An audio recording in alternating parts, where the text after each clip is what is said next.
Colonel Barrett's laughter echoed through the narrow corridors of Ridgewater Command, sharp and biting.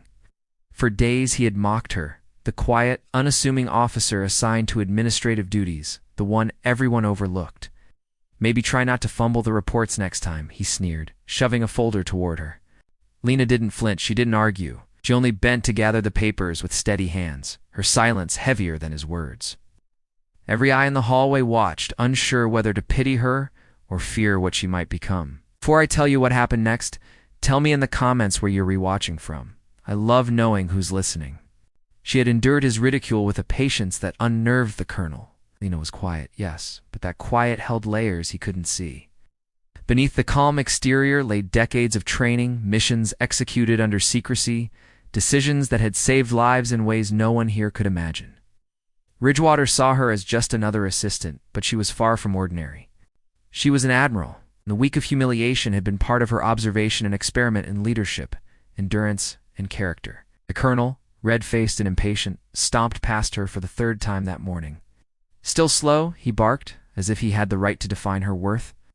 Lena inhaled, feeling the weight of moral tension pressing on her. "Do I confront him now?" she thought, "or do I wait until the right moment?" Her hands trembled slightly, not from fear, but from the restraint required to maintain her calm. Outside, a light breeze stirred the dust in the sunlight, filtering through the windows, shifting unnoticed papers on the desks. "Who is she?" one murmured. "She doesn't react like anyone else here," another replied. The tension was tangible, a silent current that hummed beneath the day's routine. Later in the command hall, Barrett cornered her near the briefing room. "You call this organized?" "I've seen children handle files faster," he snapped. Lena's eyes met his, serene and unwavering, and for a moment he faltered, unsure why she didn't shrink or stumble. Her voice, low and deliberate, finally cut through the tension. "Colonel Barrett, your approach has consequences you may not fully grasp. Leadership is measured in respect, not fear."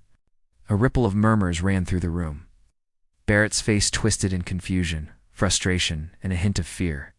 He didn't yet realize that his target wasn't just resilient. She was untouchable in ways he couldn't imagine. Lena tilted her head slightly, allowing the silence to stretch, heavy and deliberate. The doors at the end of the hall burst open. Boots hit the floor in unison as a high-ranking team entered. The commanding officer of her division, a Navy admiral, strode forward with authority and precision. Soldiers in the room instinctively snapped to attention. "Ladies and gentlemen," the admiral's voice cut through the hall. Crisp and commanding, "Please stand for Admiral Lena Hale." Gasps erupted. Soldiers froze, some leaning forward, eyes wide. Barrett's face drained of color, disbelief and horror battling on his features. He had ridiculed someone he believed to be insignificant, only to discover he had been mocking the very authority he'd been trained to respect. Lena stepped forward, her posture unwavering, voice calm yet piercing. "Colonel Barrett, your treatment over the past week demonstrates the dangers of arrogance unchecked by awareness. Every soldier here deserves dignity, and every leader must remember that rank alone does not make one capable or right." The room held its breath. Barrett's throat moved, but no words came. Soldiers whispered among themselves, astonishment and relief mingling in their voices.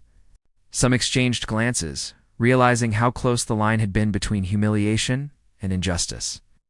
Effective immediately, Lena continued, "Colonel Barrett will be placed under review. His leadership and conduct will be formally evaluated. Let this serve as a reminder. Authority without respect is meaningless, and ego can never replace duty." A wave of applause followed, hesitant at first, then stronger, until it resonated throughout the hall. Lena allowed herself a small nod, acknowledging the room, the soldiers, the lesson learned. She could have crushed him with her authority, but instead, she chose justice tempered with mercy. Later, as sunlight streamed through the windows, Lena stood on the balcony, overlooking the base. The hum of activity was steady below, but the weight of yesterday's tension had lifted. She inhaled deeply, letting the calm settle around her. The lesson had been delivered. The lives she had come to protect and observe were safer now, if only slightly, for her intervention. Because kindness doesn't vanish, it waits, and it finds its way back. And in the quiet of that early afternoon, as dust danced lazily in the golden light, Lena realized that sometimes the greatest victories are not in loud commands or battlefield triumphs, but in standing firm. It's unseen and allowing truth to speak for itself. Thank you for listening to this story. If it inspired you or moved you, share your thoughts in the comments. And if you'd like more tales of courage, strategy, and hidden strength, subscribe to Whispered Words, where every story reveals a deeper truth. Stay vigilant, stay kind, stay inspired.